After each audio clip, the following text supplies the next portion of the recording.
اعظم الناس حقا علی المرأة زوجها. پیغمبر خدا گفتن بزرگترین حق بر زنها از روی حق کی دارن؟ پدر و مادر نه، بلکه شوهرهاشون.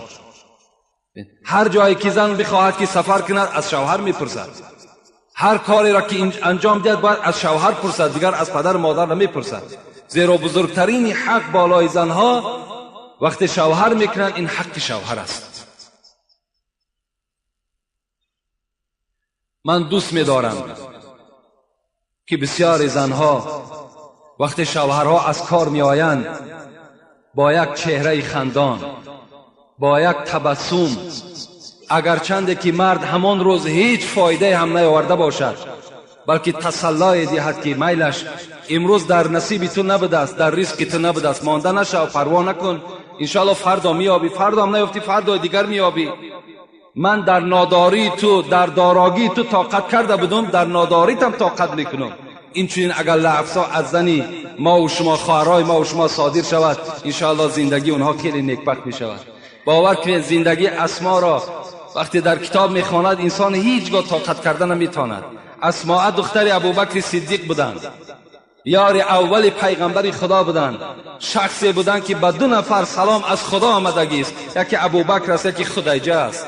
همین دختر اسماء، دختر ابوبکر صدیق اسماء که میگه حامله بودم، وقتی میگه در خاندانم که شوهرم زبیر میگه به سفر برآمده بگی بود با همراهی پیغمبر خدا، در خانه چیزی یافت نمیشد، لیکن در همسایگیم یک یهودی زندگی میکرد، در دیگش میگه گوشت گوسفند میپخت، بوی گوشت گوسفند میگه خانه مرا فرا گرفته بود. من هیچ طاقت نکردم، به ناگاه خانه این یهودی داخل شدم و گفتم که حاجت بر آتش دارم. حالا که حاجت به آتش نداشتم، حاجت به همون گوشت گوسفند داشتم. این یهودی میگه در بالا یک ظرف میگه بر من آتش داد. گفت من گفت یهودی ها اون زمان هم پیغمبر خدا را دوست نمی‌داشتند، چگونه ای که امروز یهودی ها مسلمان ها را دوست نمی‌دارند. گشته آمدم در خانه، طاقت نکردم، بار دوم باز رفتم، گفتم احتیاجی به آتش دارم. باز میگه آتش داد و گوشت نداد. میگه باز گشته آمدم، 3م بار رفتم، باز همچنان معامله کرد. به ناگاه دستم برداشتم، گفتم پروردگارا خدایا، گفتم دیگر دادرسی به جز تو من ندارم، در دل همین یهودی داخل کن تا که در یک ظرف برای من طعام روان کند. دیگر هیچ طاقتی ندارم، به جز همین طعام امروز هیچ چیز برای من محبوب تر نیست. دعای من میگه به نشان خود رسید. به ناگاه میگه شوهر همون یهودی آمد و از زن خود پرسید که امروز کسی ما را سراغ نکرد؟ گفت به جز همین زن عرب دیگر کسی سراغ نکرد. گفت چی گفت؟ گفت از من آتش پرسید خلاص.